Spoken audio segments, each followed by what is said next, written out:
Well, we're in for a perfect storm of Medicare bankrupting the federal government because we have an increasing number of retirees, and not only an increasing number of retirees, but they're also living longer.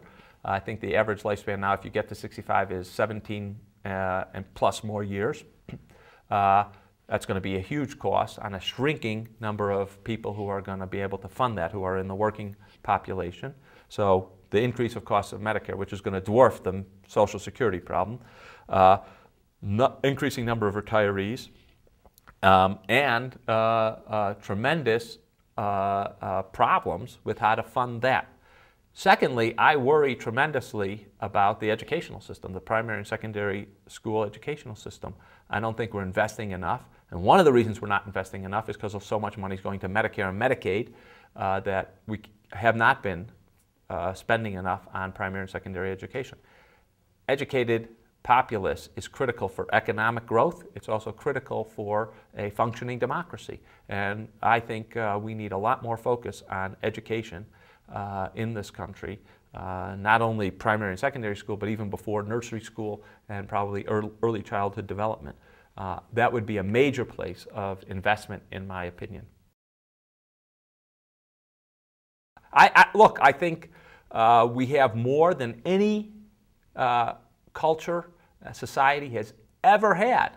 We seem not to be satisfied by it, and I think that's a terrible travesty. And you know, somehow people who are, you know, millionaires and billionaires need more, and we need to be able to redistribute it to everyone. I think it's a shocking number for most people when they realize that the median income, that means 50% of Americans, families, live on less than $50,000. It's actually lower than that. It's probably $48,000. Now, if you're having difficulty living on a couple of $100,000 or $1 million a year, the fact that half of Americans live on less than $50,000, you know, that is horrible in this rich country. And I think we need to spend, we need to be willing to give more and to spend more for our collective good. The education of children is not something that is something we all have an investment in. Having educated children is going to be important for us when we retire, because they're going to be the workforce and we need a strong economy. It's going to be important for our democracy and wise political decisions. And I think we need to be more generous to the commons in that. And I think the fact that we have all this prosperity and yet we're willing to tolerate all this inequality, and some people are willing to, you know, hedge fund managers think that somehow they're paying their fair share of taxes instead of paying their taxes on capital at the capital gains rate is, you know, somehow highway robbery, strikes me as ridiculous and selfish and self-indulgent. But domestically, we have to address 4 problems, and we have to address them relatively soon. We have to address the global warming energy problem. As I said, I do think we have the technologies. I do think we need to put in the infrastructure and incentives just to let our best inventors and our manufacturing go wild. Second, we need to reform the tax system to make it more fair and to bring down income inequality. And I do think that's going to be very important for funding initiatives. Third, we need to change our healthcare system to get a sustainable healthcare system that does guarantee everyone high quality care and keeps the costs constrained. And the last is we need to invest in education.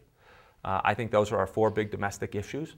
And I think they're all within our grasp, and I think we need to do it for posterity.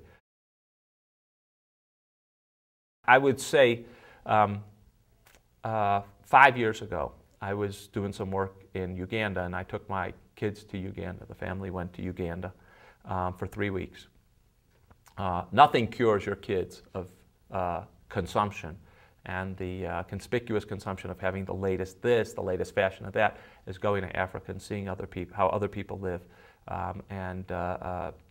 Then being a shopper at secondhand clothing stores is like grilled into you. Wanting to do good for people around the world is something that's very, very powerfully motivating for you.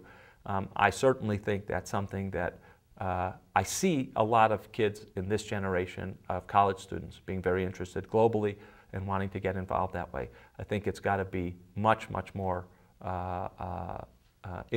positively influenced and much more widely available to kids.